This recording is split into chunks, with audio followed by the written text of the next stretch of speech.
Hi உறவுகளே, இனிய காலை வணக்கம். இன்றைக்கி வீடியோ என்னென்னு பார்த்தீங்கன்னா, அதாவது ஆஃபர்ஸில் நிறைய ஸ்கேம் நடக்குதுன்றதை பற்றி நான் ஒரு வீடியோ போட்டிருந்தேன். அதுக்கு ஒருத்தவங்க கமெண்ட் பண்ணியிருந்தாங்க. அதோட ரிப்ளை தான் இது.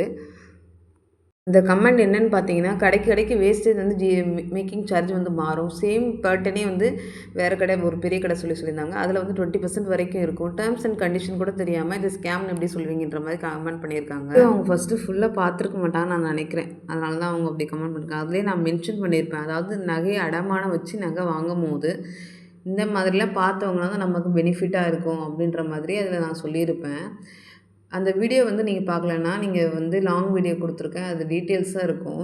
இப்போ நான் ஷார்ட்டாக சொல்ல வரேன். அதாவது நீங்கள் 2% வேஸ்டேஜ் கொடுத்து வாங்குவீங்களா? இல்லை 20% வேஸ்டேஜ் கொடுப்பீங்களா? சேம் பேட்டர்ன், சேம் டிசைன், அதாவது கோல்டு குவாலிட்டியும் தரமாக இருக்குது அப்படின்னும் போது நீங்கள் 2% கொடுத்து வாங்கலாம், 20% கொடுத்து வாங்குவீங்களா?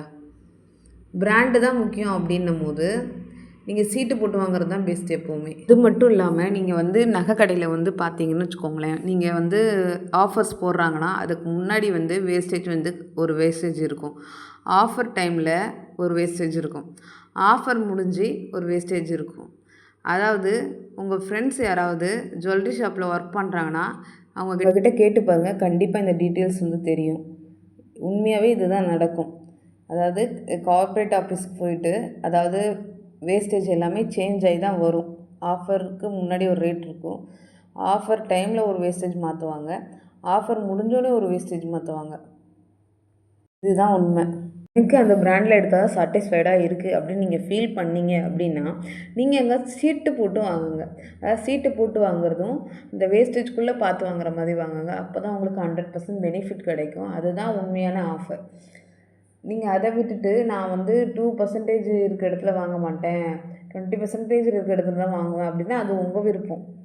நான் எங்கே வாங்குவேன்னு கேட்டால் 2% இருக்க இடத்துல தான் வாங்குவேன். ஏன்னா சின்ன சின்ன அதாவது நம்ம சேர்த்து வைக்கிறோம் அப்படின்னும் போது நம்ம எவ்வளோ கஷ்டப்பட்டு சேர்த்து வைக்கிறோம், எவ்வளோ கஷ்டப்பட்டு சம்பாதிக்கிறோம். அதாவது குழந்தைங்களெல்லாம் கூட விட்டுட்டு நம்ம கஷ்டப்பட்டு வேலைக்கு போகிறதா இருக்கட்டும், நம்ம வீட்டில் ஹஸ்பண்ட்ஸ் கஷ்டப்பட்டு சம்பாதிக்கிறதா இருக்கட்டும், ஒரு ரூபா சம்பாதிக்கும் போது நம்மளோட கஷ்டம் தெரியுது. நம்ம பிராண்டுன்னு நினச்சி அந்த பிராண்டில் போய் கொடுக்குறதுக்கு நீங்கள் சீட்டு போட்டு வாங்கலாம். அதுக்கப்புறம் பார்த்திங்கன்னா அதோட 2%ல் வாங்கினா எப்படி வேஸ்டேஜ் வரும். அந்த சேம் ஜுவல்லுக்கு 20%ல் வாங்கினா எப்படி வேஸ்டேஜ் வரும். அதாவது நீங்கள் பார்த்தா ஆச்சரியப்படுவீங்க, அந்தளவுக்கு இருக்கும். வாங்க வீடியோக்குள்ளே போகலாம். அந்த செயின் நான் காட்டின செயின் 10 கிராம் 300 மில்லி. ரேட் இன்றைக்கி ரேட்டு 11,250 ரூபா.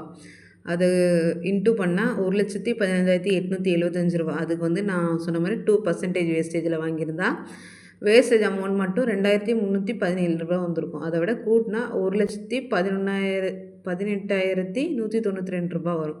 ஜிஎஸ்டி 3% அது 3,545 ரூபா. இதை விட கூட்டினா 1,21,737 ரூபாய்க்கு அந்த நகை 2% வேஸ்டேஜில் வாங்கியிருக்கலாம். ஓகேங்களா? அவங்க சொல்கிற மாதிரி 20% வேஸ்டேஜும் இருக்கும் அப்படின்னு சொல்லிட்டு சொன்னாங்கல்ல. அப்படி பார்த்தோன்னா அதாவது 10 கிராம் 300 மில்லிக்கு ரேட்டு அன்றைக்கி ரேட்டில் இன்ட்டு பண்ணால் 1,15,875 ரூபா. 20% வேஸ்டேஜ் மட்டுமே 23,175 ரூபா. இங்கே வேஸ்டேஜ் பார்த்திங்கன்னா 2,317 ரூபா. இங்கே வேஸ்டேஜ் பார்த்திங்கன்னா 23,175 ரூபா. பார்த்துக்கோங்க. அதுக்கப்புறம் இதை விட கூட்டினா 1,39,050 ரூபா. அதுக்கப்புறம் 3% ஜிஎஸ்டி போட்டோன்னா ஜிஎஸ்டியோட அமௌண்ட்டு மட்டும் 4,171 ரூபா. ஓகேங்களா? ஜிஎஸ்டியுமே மாறும். இங்கே பாருங்கள், ஜிஎஸ்டி 3,545 ரூபா தான். அதாவது 2%க்கு. இங்கே 20%க்கு 4,171 ரூபா. அதோட கூட்டினா 1,43,221 ரூபாய் இருந்தால் தான் இவங்க சொல்கிற மாதிரி பிராண்டடாக வேணும்னா நீங்கள் பிராண்டுக்கு காசு கொடுத்து தான் ஆகணும். ஏன்னா அவங்க பார்த்திங்கன்னா பெரிய ஷோரூம் வச்சுருக்காங்க. அதில் நிறைய பேர் வேலை பார்க்குறாங்க. நீங்கள் போனால் உங்களுக்கு காஃபி, டீ, ஜூஸ் என்ன வேணுமோ தராங்க. அப்படின்னும் போது அதுக்கெலாம் காசு கொடுத்து தானே ஆகணும். அதாவது ஒரு காஃபிக்கோ, டீக்கோ, ஜூஸ்க்கோ நீங்கள் வெளில போய் குடித்தா மேக்ஸிமம் ஒரு காஃபி ஒரு 20 இருக்குமா, இல்லை ரொம்ப பெரிய கடையில் கொடுக்குறதா ஒரு 300 கூட இருக்கும். இல்லை 5 ஸ்டார் ஹோட்டலில் 1,000, 5,000 கூட இருக்கலாம். ஆனால் நீங்கள் 10,000 கொடுத்து ஒரு காஃபி குடிச்சிட்டு வரந்தால் அது பெனிஃபிட்டாக, அது நீங்கள் தான் யோசிக்கணும். நான் என்ன சொல்கிறேன், அந்த பிராண்டட் கடையில் வாங்கவே கூடாதுன்னு சொல்லலை. வாங்கலாம், சீட்டு போட்டு வாங்குங்க. அதுதான் உங்களுக்கு பெஸ்ட்டாக இருக்கும். இல்லை எனக்கு அங்கே தான் பிடிச்சிருக்கு நீங்கள் வாங்குறீங்கன்னா உங்களோட விருப்பம். நீங்கள் 20% தான் வாங்குவீங்கன்னா வாங்கிக்கோங்க. அதில் எவ்வளோ லாஸ் ஆகுது பாருங்கள். இந்த கடையில் 2%ல் வாங்கியிருந்தேன்னா 1,21,737 ரூபா தான். அந்த கடையில் 1,43,221 ரூபா தான். அதாவது எவ்வளோ டிஃப்ரென்ஸ் பார்த்தீங்கன்னா 21,484 ரூபா. இந்த 21,000 சில பேரோட சம்பளமே மாத சம்பளமே 20,000 ரூபா கூட கிடையாது. அது எனக்கு தெரிஞ்சு ரொம்ப பணக்காரங்க கூட எப்படி சொல்கிறது இதெல்லாம் கால்குலேஷன் பண்ணிட்டு போய் தான் வாங்குவாங்க. ஏன்னா அவங்க அப்படி தான் சின்ன சின்னதாக சேர்த்து வைக்க போய் தான் அவங்க ரொம்ப பணக்காரங்களாக மாறி இருக்கலாம்.